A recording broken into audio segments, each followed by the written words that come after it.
तो अब से थोड़ी देर में मुख्यमंत्री का संबोधन भी आपको सुनवाएंगे, लेकिन इस बीच बड़ी खबर प्रयागराज से है। कौशाम्बी कांड पर बड़ी बैठक, केंद्रीय मंत्री एसपी सिंह बघेल ने की बैठक और एसपी सिंह बघेल ने एडीजी के साथ ये मीटिंग की है।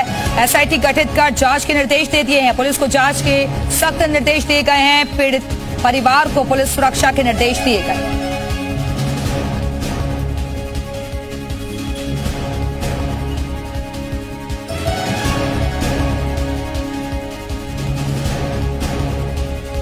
तो एसपी सिंह बघेल ने बैठक की है, एडीजी के साथ ये मीटिंग की गई, जिसमें पुलिस सुरक्षा के मद्देनजर तमाम निर्देश दिए गए।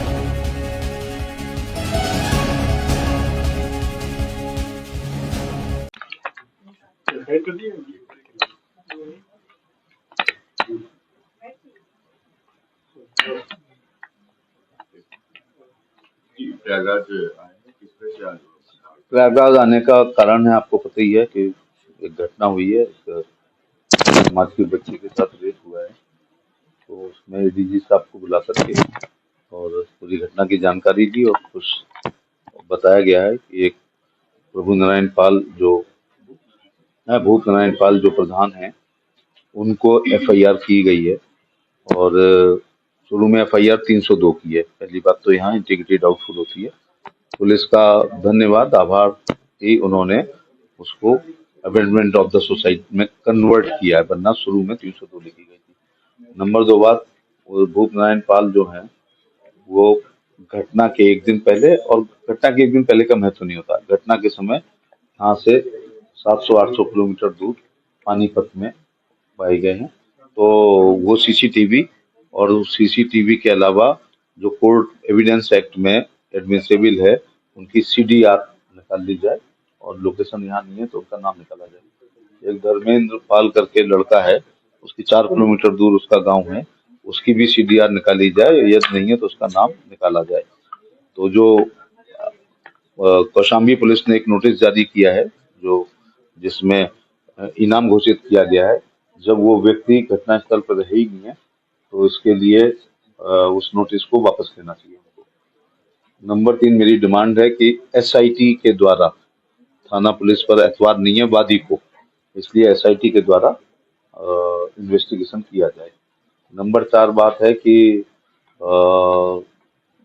पीड़िता का पुनः चिकित्सीय परीक्षण किया जाए, उससे वादी पक्ष संतुष्ट नहीं। 5वां, 164 के बयान दिए हैं, 8 साल की उस पर चाइल्ड साइकोलॉजी, प्रेशर, घटना की विवश का मनोविज्ञान खराब हो सकता है, उसके लिए वादी पक्ष, वो खैर पुलिस के हाथ में नहीं है, तो 164 के बयान दोबारा के लिए वो लोग एप्लीकेशन देंगे। ये इन बातों को कहा गया। तीसरी बात, पीड़िता के घर पर पुलिस लगा करके सुरक्षा प्रदान की जाए। यूपी की कानून व्यवस्था पर लोग सवाल उठा रहे हैं क्या? उत्तर प्रदेश की देखिए, घटना के लिए दुख है, लेकिन कौशाम्बी की घटना के लिए आए हैं, न्याय मांगने के लिए आए हैं। उत्तर प्रदेश सरकार का या दिल्ली के सरकार का कोई भी मंत्री इन्वेस्टिगेशन को प्रभावित करने का प्रयास करता है तो पुलिस को नहीं करना चाहिए। नंबर 2, समाज के लोगों की, प्रबुद्ध इलाहाबाद, प्रयागराज और कौशाम्बी के सामाजिक और राजनीतिक नेताओं की एक 1.5 घंटे वार्ता एडीजी साहब से कराई है और डीजी के निर्देश पर ही एडीजी यहाँ पर मिलने आए हैं। और हमारी मांग है कि एसआईटी से जांच हो, रीमेडिकल हो, 164 के बयान दोबारा हम लोग जाएंगे उसके लिए, उसके घर पर सुरक्षा बढ़ाई जाए।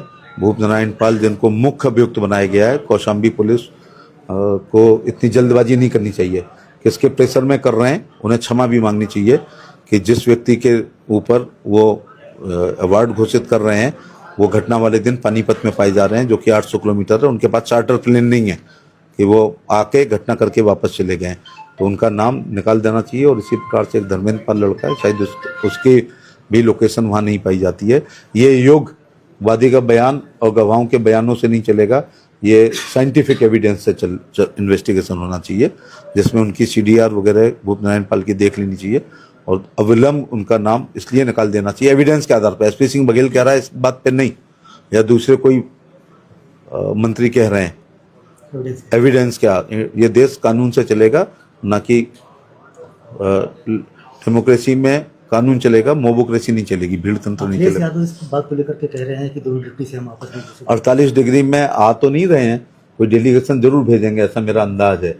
लेकिन धरती पुत्र मुलायम सिंह होते तो सख्त कार्रवाई करते, विपक्ष में होते तो आते। तो धरती पुत्र मुलायम सिंह के यहाँ एक ट्विटर पुत्र पैदा हो गए हैं जो समसामयिक राजनीति और घटनाओं पर केवल ट्वीट करते हैं, और इसीलिए आराम गाह में रहने की वजह से 14 में वो बाहर हो गए, 17 में बाहर हो गए, 19 के इलेक्शन में बाहर हो गए, 22 में बाहर हो गए और 24 में बाहर हो गए। इसलिए दुश्मन का दुश्मन हमारे दोस्त के सिद्धांत पर एक दुरभिसंधि राहुल गांधी, अखिलेश, ममता बनर्जी आदि कर रहे हैं। तो ट्वीट ना करें, अगर इतना ही दर्द है तो फिर आए और पूछें। और मैं विभिन्न राजनीतिक दल और सामाजिक लोगों से कहना चाहूँगा कि पीड़िता के घर ना जाएं, जाति विद्वेष ना फैलवाएं, और बलात्कार एक बार हुआ है, हर नेता को उससे पूछे क्या हुआ, तो ये मानसिक बलात्कार होगा। माननीय सुप्रीम कोर्ट के आदेशों का पालन करें। मेरे लिए आधे घंटे का रास्ता था, लेकिन एक आचार संहिता भी होती है उसकी वजह से, लेकिन पीड़िता के परिवार के लोगों से बात कर लिया।